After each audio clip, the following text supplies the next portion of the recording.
Hey everyone, welcome back to another episode of the Busy Girls Guide to Health podcast. I am doing something a little bit different this week. I am recording myself face to camera on the podcast and I will upload it to IGTV and maybe YouTube if I can figure out how to do that and if the quality is good enough.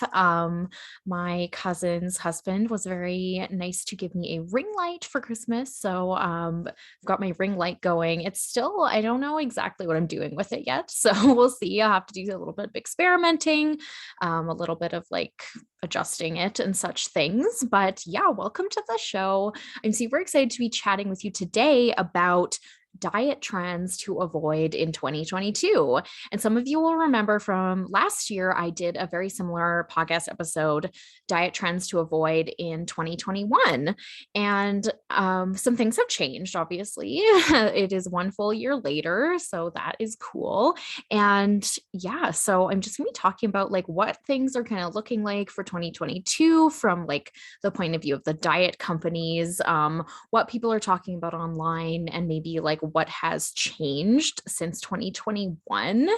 I love this like annual tradition of sharing with you which diet trends to avoid next year because I think some of the research I did for this episode was based around a Forbes article where they're talking about diets that are trending right now and which one's the best one. And I'll talk a little bit about that as we go on. But yeah, this episode really comes on the brink of the time of year when diet and fitness and weight loss people really ramp up their advertisements to get you to buy. So, you've probably heard the new year, new you thing and all that nonsense. You've seen it. The transformation photos, the smiling thin people who are just like oozing happiness and they're like, oh, I don't have to eat anything but salads and it's so amazing and I'm so happy. And it's like, okay, whatever. Right. So I hope that if you have been on the show, if you've been listening, if you are in my world, you probably are past that, hopefully. But the point here and the kind of the theme for this episode is going to be that diet companies are getting really sneaky. In 2021, they've gotten really savvy, I think, about how to market to people without sounding like a diet or specifically telling you that they aren't a diet, like we'll talk about. So, as consumers, we really need to be more vigilant than ever about where we spend our money, what kind of health information we're believing, all of that good stuff. Because most companies are preaching health and they don't really care about your well-being whatsoever. They just care about their profits and their bottom line. So let's dive in. One of the top trending diet trends, and it's kind of like interesting to me because it's not really a new thing. It's kind of just something that's re-emerging. And this was, according to Forbes, the number one best diet out there in 2022, the Mediterranean diet. And maybe you guys have heard of the Mediterranean diet before. Basically, what it is, it's like pretty good. It's based off of Greek, Italian influences, lots of chicken, fish, seafood, fruits, vegetables, whole grains, like olive oil, these kinds of things. Generally, it's going to be more like lean proteins. Complex carbohydrates, low fat, although, olive oil, stuff like that, fats that are more so unsaturated fats.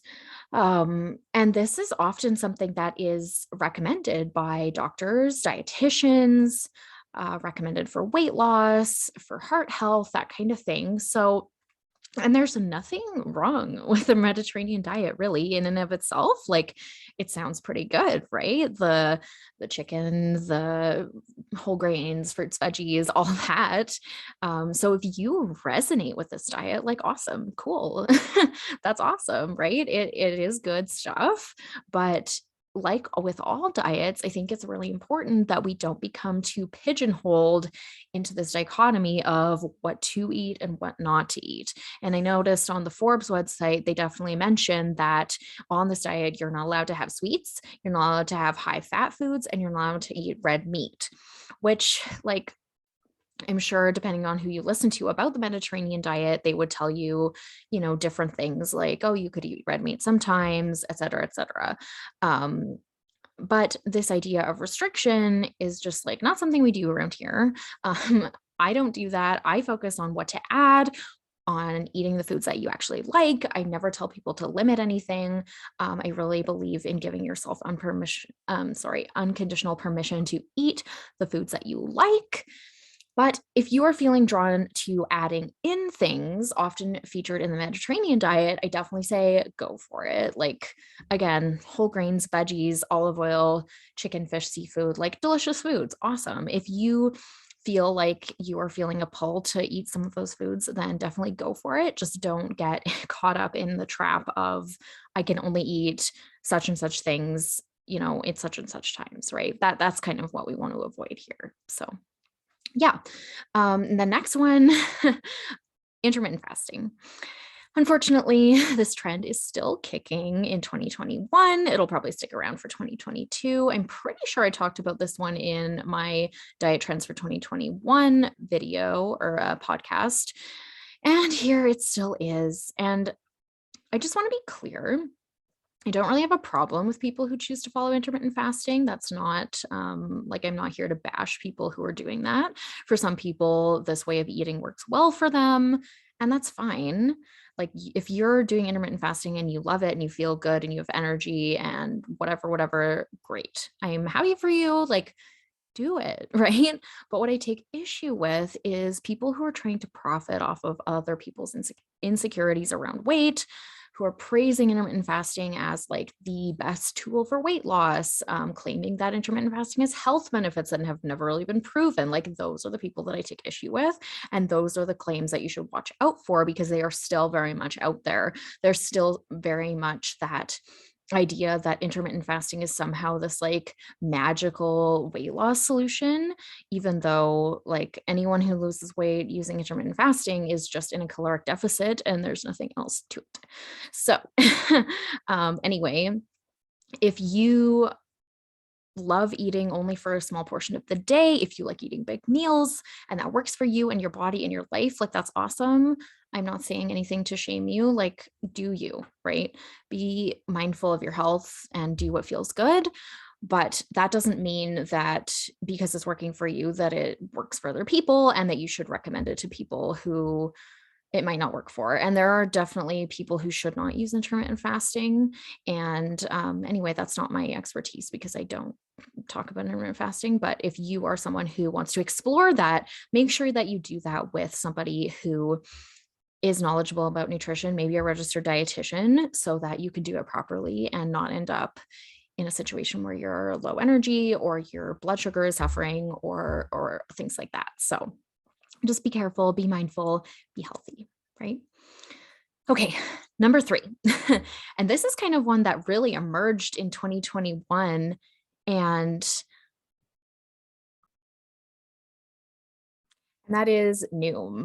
Noom is still on the scene. And, I hadn't really heard much about Noom until 2021. I don't know how long they've been around for, but they are still here. They are still chiefly concerned with weight loss. They are very interesting. I actually did like the onboarding process for Noom because I was curious what it was like. And I wanted to be able to talk more about it to people because they were curious. And spoiler alert, they are not any different than anything else. They are kind of savvy, though, honestly. They use science to try to convince you why weight loss matters. They have all these studies that they quote. They, all this like ways to make weight loss sustainable and why Noom works better than other diets and how they're different. But they just know more about how consumers have become savvy to diet culture, I think, and they are using different techniques to try to sell you weight loss. Like when you sign up for Noom, you still very much have to put in your weight and your height and your weight loss goal.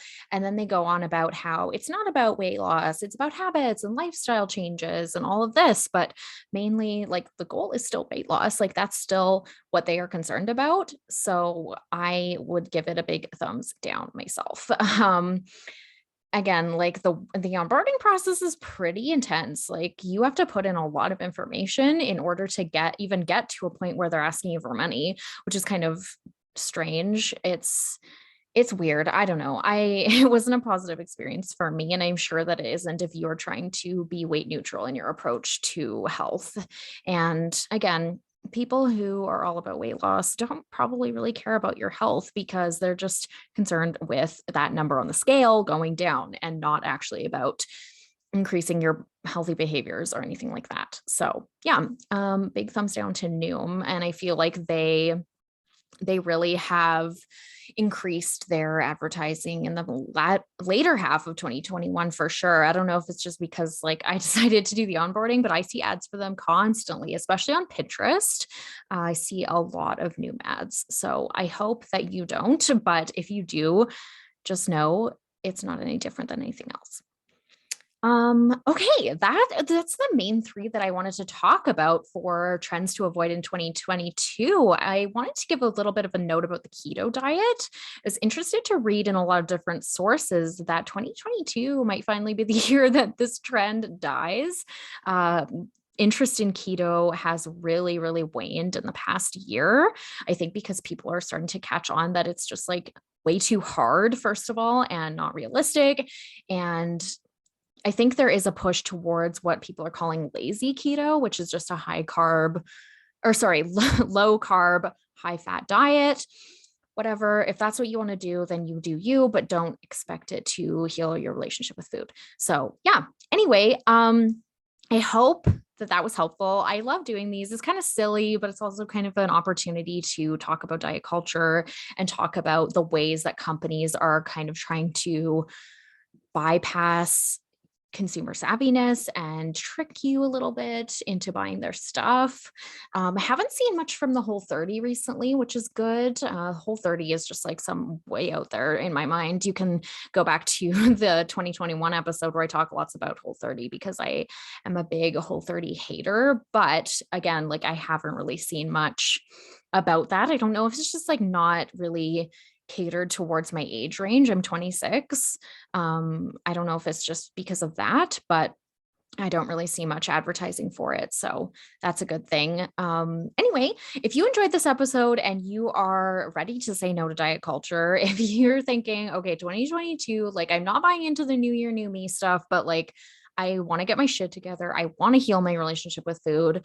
Then you can consider joining my one-to-one nutrition coaching program, Fuel Your Fire. Enrollment opens January 3rd. Definitely apply early in order to secure your spot. I will link that in the show notes for you if you're interested, as well as like the page that shows you all of the details and all of that stuff. If you follow me on Instagram, you know lots about the program already, but I just wanted to throw that out there that it is in opening for enrollment on January 3rd once more. And I only have 4 slots available for January, probably for January. I think I don't want to take on any more than 4 people. That would be a lot. So yeah, make sure you apply early to secure your spot. I've already got 1 application sitting there. So make sure you get in to avoid disappointment. As always, thank you so much for tuning into the podcast. Make sure that you hit that subscribe button in your podcast app, or if you're listening on YouTube, that would be super awesome. And until next week, I hope you have a great week. Thank you, and bye for now.